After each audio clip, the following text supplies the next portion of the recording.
A few months back, you made another shot at emerging as the candidate of your party for the chairmanship election, representing the Ikorodu local government. You lost the ticket. How have you taken that? You're used to it. Rate the chairman of the Ikorodu local government. How would you rate Mr. President? Would you say he's doing fine? When Omo'ba Peju came on board, he met a system that was in comatose. It started, so abruptly. Can you say that to the people who are angry that the president is not doing well? Can you look them in the face and tell them that I don't fix electricity? No second term for me. The president is yet to fix electricity. Why should Nigerians trust him or vote him or give him a second chance? If you were an average Nigerian on the streets, between Bola Ahmed Tinubu, Peter Obi, and other presidential hopefuls, who do you think Nigerians love most? Nigerians love. Yes.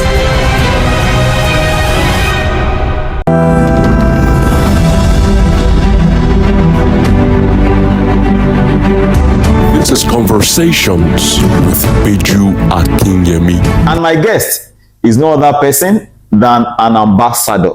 Now, if you call him a diplomat, you won't be wrong outrightly. And this time around, if you call him a political diplomat, you'll be very correct. Join me as I welcome to Ikorodu Oga Radio and TV studio, Ambassador, Comrade Japheth Odesanya, the Renew Hope Ambassador for Ikorodu Division. My brother. Pleasure. It's nice having you in the studio. Amen. Japheth, my pleasure. You're welcome. Somebody was jokingly saying, he said, why not call this journalist hangout? I mean, it's proper. Yeah. We are journalists. Yeah. So it's a honor to have you, my brother. Thank you. And congratulations on your recent appointment by Mr. President as the coordinator for his campaign in Ikorodu Division. And maybe properly put, is ambassador in Ikorodu Division. So you're welcome. Thank you. You started out as a student union activist, and then you played very crucial role in the restoration of democracy. The June 12 struggles, the Nadeko struggles. So the question begging for answers is, why are you now in politics? It is believed that once you are an activist, you should stick to that. Put government in check, put government on their toes. Why join, politics? Well, every man is a political animal, first and foremost. Man is a creation of circumstances. Yeah.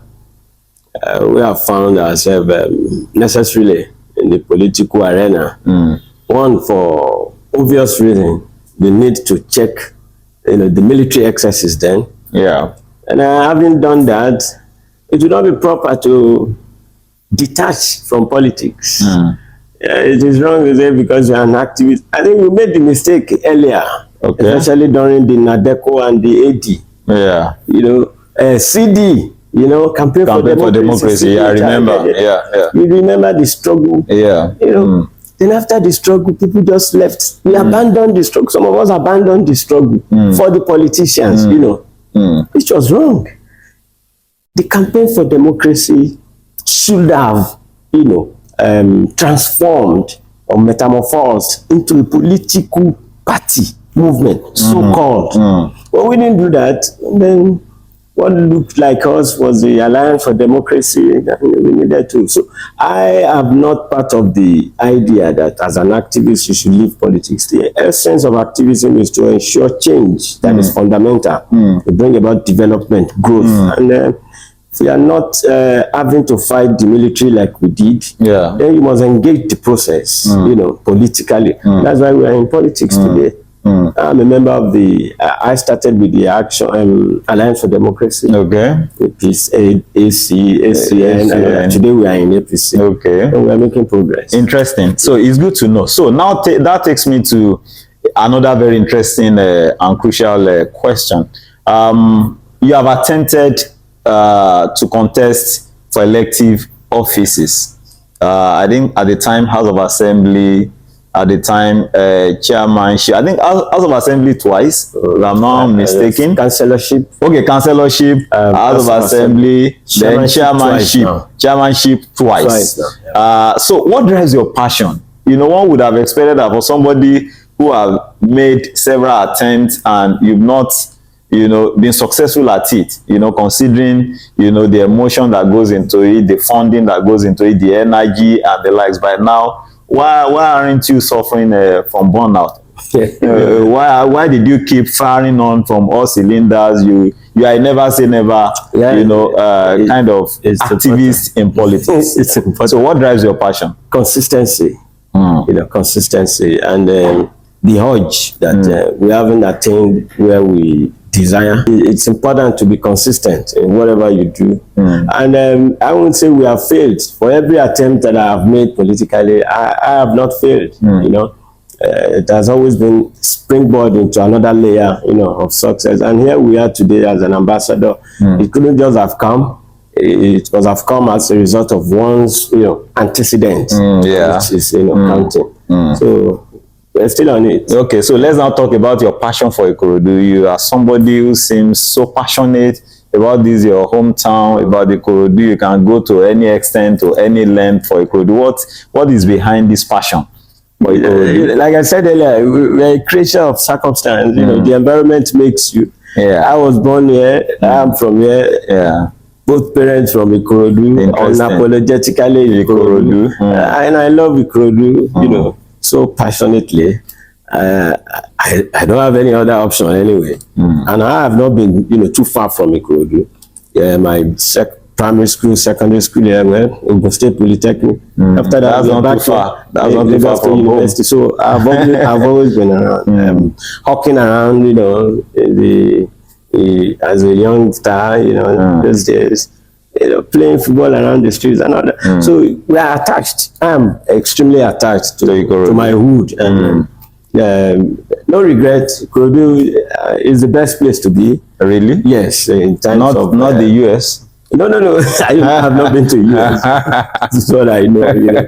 And I enjoy my stay. I'm passionate about it, and that gives the drive, you know, for its growth. You know, when you look at the energy, the potentials behind, you know, the people's industry and all that. It is great, and to be greater. So a few months back, you made another shot at emerging as a candidate of your party for the chairmanship election in Lagos State. That's representing Ikorodu local government. And after a very tough fight, you lost the ticket.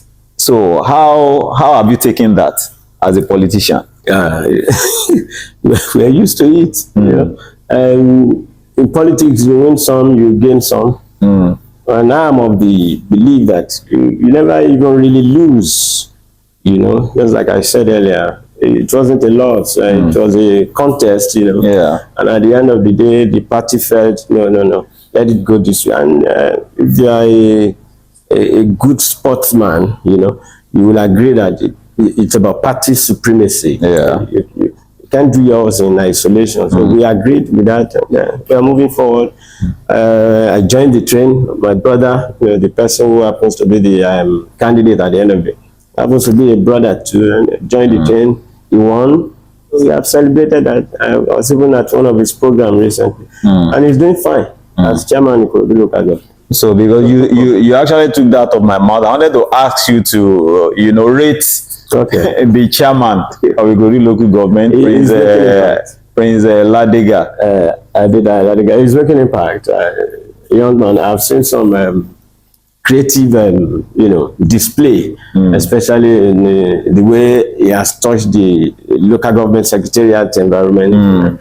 I've seen standard, I've seen high taste, modern taste of a young man, and given further opportunity, I think we will extend that to the, major towns and then the environment. It will go places. I see him doing fine. Yeah. You have just assessed or appraised the chairman of the local government, and your assessment is doing very fine. Can you say the same of the president of Nigeria, President Bola Ahmed Tinubu. Many Nigerians believe the president is not doing well. The economy is harsh. Dollar rate is up, even though we say it's coming down a little. But the masses are saying, but what was the rate before he came in? We say fuel price in the market is regulating itself, is going down. But now with the ongoing Gulf War, is going up. So people are saying, okay, let me not jump to conclusion. So how would you rate Mr. President? Would you say he's doing fine? He's doing fine. Yeah, Mr. President is doing fine. In your own estimation? Yeah, it's my assessment, and objectively too. You know, Okay. when I want to assess, I tell people as a product of dialectics, you assess upon the basis of objective historical condition. Okay. And which presupposes that what are the materials available, what are the conditions and the realities on ground, socio-politically. When Asiwaju Bola Ahmed Tinubu came on board, he met a system that was in comatose, and there was an obvious governmental convulsion.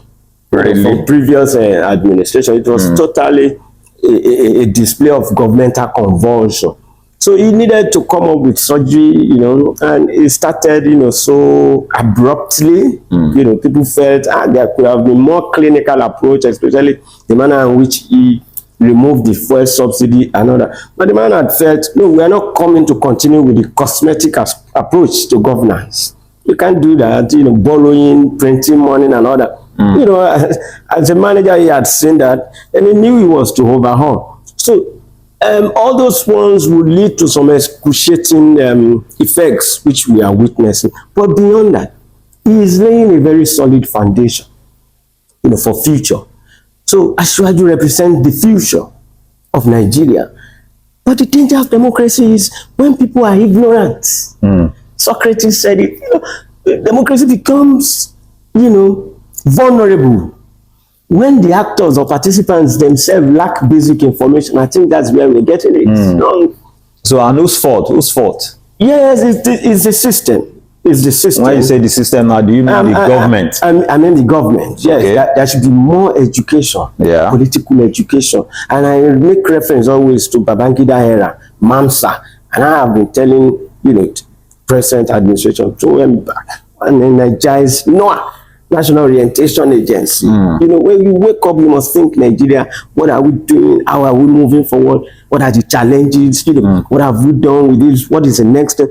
And it will help, because that makes it more participatory. Yeah. When you are, you lay by, laissez-faire, you don't get involved because you don't even have information. Everybody just wants bread and butter and all that. No.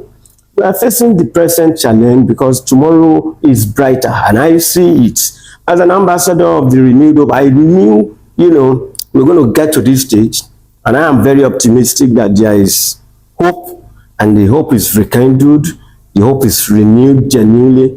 This man needs to continue, the economic renewal going on. How do I put it? Like a reconstruction,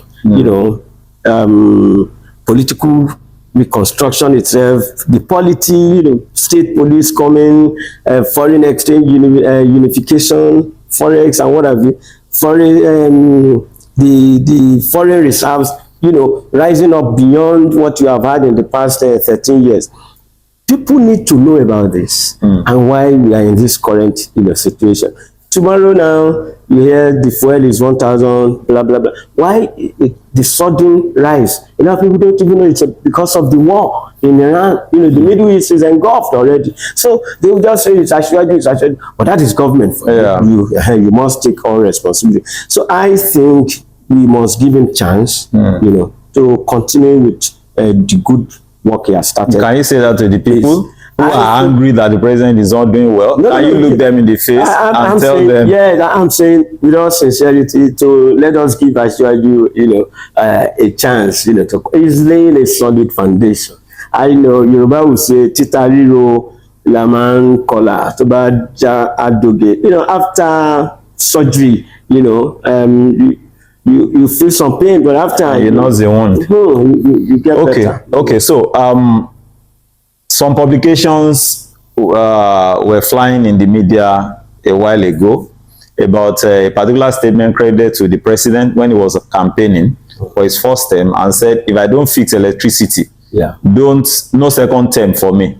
This day, Punch, you know, a lot of national dailies. Now the president is yet to fix electricity. Why should Nigerians trust him or vote him or give him a second chance? Can you convince them again? No, it's not even about convincing. It's about reality. Because he said it. Yeah, he said it. So he's by that statement, do you think the president deserves a second term? No, he's not denying. I think he should be given opportunity to express himself or explain himself. You know, if I were him, I would bring to the fore the minister for power and energy. You know, what have we done? Maybe what needs to be done have been done, you know, laying foundation. Maybe it won't just... He didn't say lay foundation. He said, if I don't fix electricity. Fix is different from laying. No. Fixing foundation is a process. And it has to be process-led. To fix is not to conjure a magic. You know, it won't be magical. Fixing it, you know, it's a procedure now. It won't just come overnight. Maybe he's fixing it. In some areas, there are improvements. And I tell you that over a few, you know, days back, I was told they were doing some overhauling and what have you at Egbe.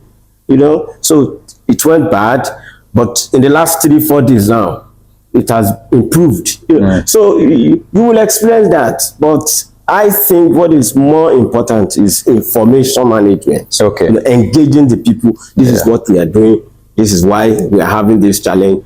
This is the way forward after this. I believe that's part of the reason somebody like you have been appointed as a renewed ambassador, you know, to educate the masses. Now, do you think that this your assignment to sell Asiwaju, do you think it's going to be a soft sell or a hard sell, considering some of these unresolved issues, unfulfilled promises from the president? Nothing good comes easy, you know. But it's not a hard sell. It's just challenging, you know, because we've got to educate people. And I say it's political mechanization, re-engineering, you know, sensitization, conscientization, all sorts, you know, devoid of manipulation, you know, telling people how it is and why we are getting it right. And if given opportunity, we get things done better. Okay, yeah. So in one word, can you convince Ikorodu division voters, residents, why they should vote for the president's re-election in 2027? Eyes can see, you know, yes, I've heard, you know, what the federal government has done in Ikorodu with the fantastic representation by, you know, Honorable Jimmy Benson and Senator Abiru. Roads have been tied here in Ikorodu. We have felt government presence massively in Ikorodu. And I think one good turn deserves another. I haven't gotten so much from the government. The next thing is for Ikorodu to show appreciation by way of, you know, re-electing Asiwaju Ahmed. And I tell people, re-electing him is a mandate, you know, that guarantees justice for the Nigerian people. Okay, let's detach Japheth Odesanya from APC, from being the Renewed Hope ambassador. If you were an average Nigerian on the streets, an activist, a journalist, between Asiwaju Ahmed Tinubu, Peter Obi, and other presidential hopefuls, who do you think Nigerians love most? Now, I'm not saying who is the most popular. I'm not saying who is in power. Who Nigeria would have loved most as a person? Who Nigerian love most? Yes. I think it's Asiwaju Ahmed Tinubu. Can you say that sincerely? Yeah, it's Tinubu. Controversially too, you know, because if you say Peter Obi, well, on what strength, you know, he has contested. He has not been tested other than he gave the president the run for his money in 2023 to the extent that the president lost his home state, you know, to him. That's the benefit. So he's a force. Pluralism in democracy. You know, people have choice. So that shows that the people loves him. You don't think so? And I won't say no. Yeah, he's over loved. The president. No, I won't say above, but he's loved. He has his own sizable following. You know, Mr. President has. Did you say sizable? Yes, you know, Mr. President has his too. You know, so I don't know on what ratio or parameters, but I think Asiwaju Bola Ahmed Tinubu is so enigmatic, talking of a very huge personality, like an Iroko. Like Iroko. So, All right. Thank you so much, Comrade Ambassador Japheth Odesanya. It's a great honor to have you, share your time with us on conversation with Omo'ba Peju AKINYEMI. So before you leave, we would like you to say a word or two, a word of endorsement, actually, for the Ikorodu Oga Radio and TV brand that is just being rebirthed. Okay. Let me say this, that Omo'ba Peju AKINYEMI, my very good friend, has become a symbol of extreme creativity and professionalism. And I am always very delighted, to work with you. And I want to say that this is not a small thing. You have started small, but this is going big. I see you, blowing, like they will say in the entertainment. You are blowing, and you have always, blazed the trail in Ikorodu. Oga Radio, you are a pioneer. The TV too, you are a pioneer. And I wish you all the best, and will encourage Ikorodu people to give you the maximum support and patronage. Viewers, my name is Comrade Japheth Odesanya. I want to implore you all to please watch, subscribe, like, share Ikorodu Oga TV and radio. Organi star. Yeah. Thank you very much. Thank you so much, my brother. It's always a pleasure to have you. God bless. God bless.